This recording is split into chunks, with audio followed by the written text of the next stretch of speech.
Rồi hôm nay chúng ta sẽ cùng tìm hiểu và thử độ chế một cái mạch để test LED mini ha. Thì các bạn thấy trên thị trường á, có những cái shop họ bán cái bộ test LED ha, rất là hay. Có thể test một con LED, nhiều con LED cùng lúc mà mình không hiểu là làm sao nó làm được chuyện đó, đúng không?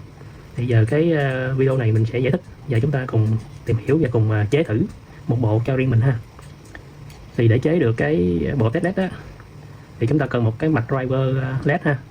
Cái mạch này có bán trên Shopee, hoặc là mấy bạn có thể tận dụng cái mạch có trong mấy cái đèn LED mà bị hư mấy con chip LED ha. Thì mình sẽ tận dụng lại cái mạch của nó. Ví dụ đây mình có cái mạch này là mình lấy ở trong cái đèn tiếp 1m2, nó bị hư LED ha, mà cái mạch này nó còn ok thì mình lấy nó ra. Thì hình dạng nó nhỏ vậy thôi đó, rất là nhỏ vậy ha. Ở đây mình hàn sẵn ra 4 sợi dây. Thì hai dây này là hai dây điện 220V nè, hai dây này là hai dây điện DC ra lại nè. Thì giờ mình sẽ cùng đo thử coi là điện DC ra nó sẽ cung cấp ra một cái nguồn bao nhiêu V nha. Rồi mấy bạn đợi chút. Rồi ở đây mình đã kết nối điện 220V vô đây ha. Và đây là hai cái que đo của cái vôn kế. Mình sẽ đo cái điện DC cấp ra là bao nhiêu. Ở đây là mình đang bật cái thang đo là 600V DC. Rồi bây giờ mình cấp nguồn 220V nha. Mấy bạn coi đồng hồ của nó là bao nhiêu V nha. Rồi mấy bạn thấy ở đây là đồng hồ đang hiển thị là 309V, đúng không? Điện áp khá là cao nha. Với cái điện áp này mình đụng vô hai cái que này là nó giật mình đó. Thì thông thường là những cái mạch driver này tùy vô cái công suất của cái bóng đèn thì nó sẽ cho ra cái dòng. Thì thông thường cái mạch driver này, ví dụ cái mạch của đèn tiếp này đó, thì mình có đo thử thì nó ra là 280 mA ha. Thì với cái điện áp là 309 tới 310V này, mà dòng là 280 mA, thì các bạn đưa vô cái từng con chip LED để mình đo test thì nó sẽ cháy nha. Tại vì các con LED thì thường là nó chỉ có khoảng 3V3 và ăn dòng cỡ từ 10 cho tới 20 mA thôi. Thành ra với cái áp mà 310 và 280 mA thì đưa vô là nó cháy nha. Thì giờ mình sẽ theo cái định lực ôm, mình sẽ tính ra một cái con điện trở để mình mắc nó tiếp vô để mình giảm cái dòng nó xuống. Thì cái mạch mà test được nhiều LED đó, sẽ dựa vô cái hiện tượng sụp áp nha. Rồi bây giờ bắt đầu mình tính. Ok, bây giờ để tắt đi để đỡ nguy hiểm nha. Bây giờ mình nhớ là nó sẽ là 310V ha. Ok.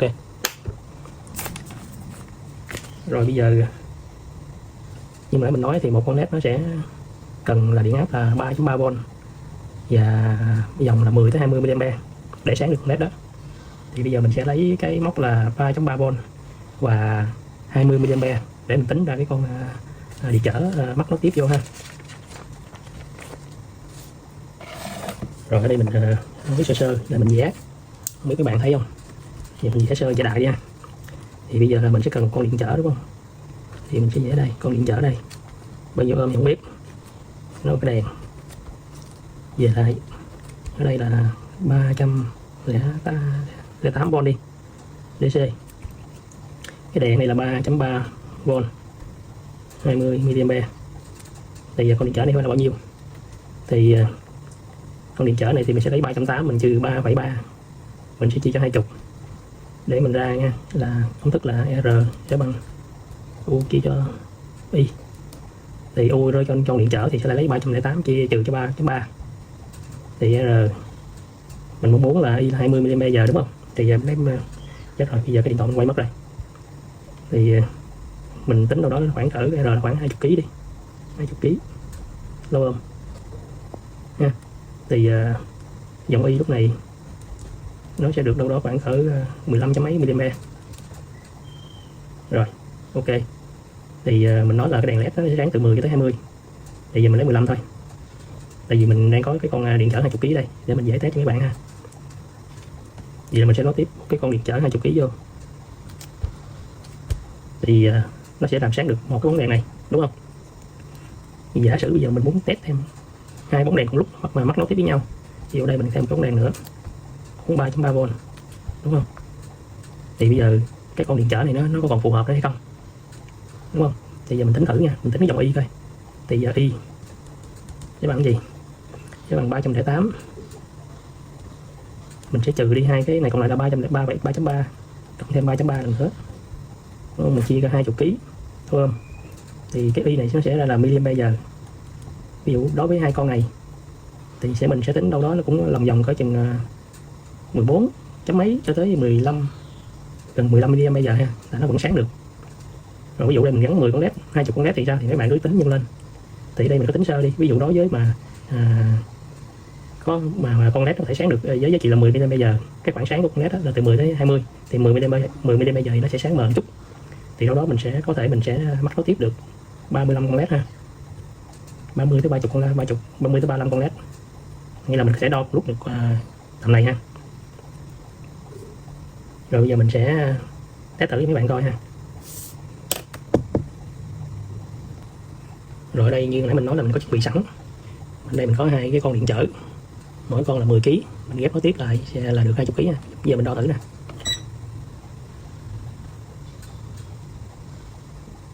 19 kg 3 ha, cứ làm tròn cho là 20 đi.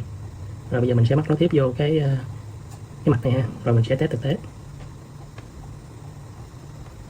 Rồi mình đã gắn nối tiếp cái con điện trở vô ha, vô cái que nè đó. Ha. Bây giờ mình sẽ cắm nguồn vô, mấy bạn ngó cái đồng hồ nha, đồng hồ cũng là đo volt nha.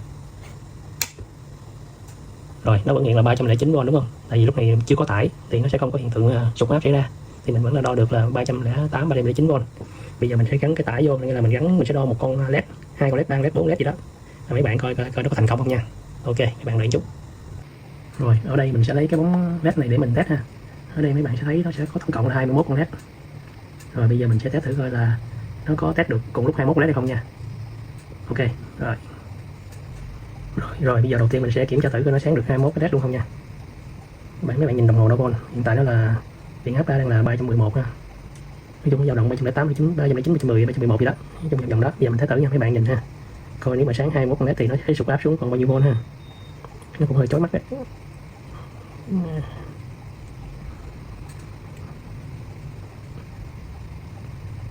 Đó, chói quá. Thì giờ với 21 con led thì nó sáng đủ ha. Đó, đồng hồ nó báo là nó hơi chói, nó báo là nó sụt áp còn 250V ha. Đó. Rồi giờ đối với một con led thì sao?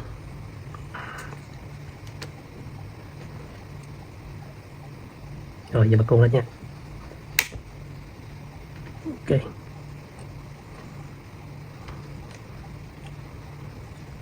Rồi giờ mình đo thử nha. Đó, sáng được một led thấy không? Tiếp. Đó, 2 led thấy không?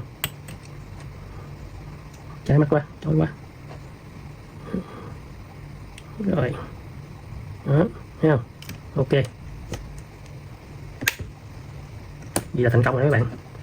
Thì đối với mình chỉ cần tận dụng cái mạch driver led ở trong một cái bóng đèn tiếp S2, và mình đấu nối tiếp thêm một cái con điện trở 20 kg là mình có thể test được ha. Mình có thể test được cùng lúc cũng phải 30 tới 35 con led cùng lúc ha. Như vậy là cũng đủ rồi.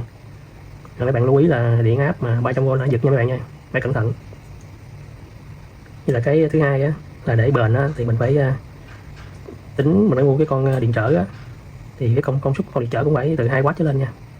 Coi như là mình chích vô cái cho nó sáng để mình test nó có sống hay không thôi, chứ mình ngâm lâu quá thì con 2W nó cũng chịu không nổi. Tại vì nếu mà tính toán thì đúng ra là cái con điện trở muốn xài bền nó cũng phải 10W, mà con 10W thì nó to lắm. Thành ra mình chỉ test ở mức độ là coi con led nó còn sống hay không, như là chích vô đấy là liền. Thành ra mình sẽ dùng cái con điện trở tầm 2W là được ha. Còn nếu mà kiếm nó lớn hơn được nữa thì càng tốt, 5W gì đó ha. Ok, cái thử nghiệm đến đây là kết thúc. Hy vọng mấy bạn cũng ngâm cứu và độ chế được cho mình một cái mạch test phép ha, như ý. Rồi, cảm ơn mấy bạn nha.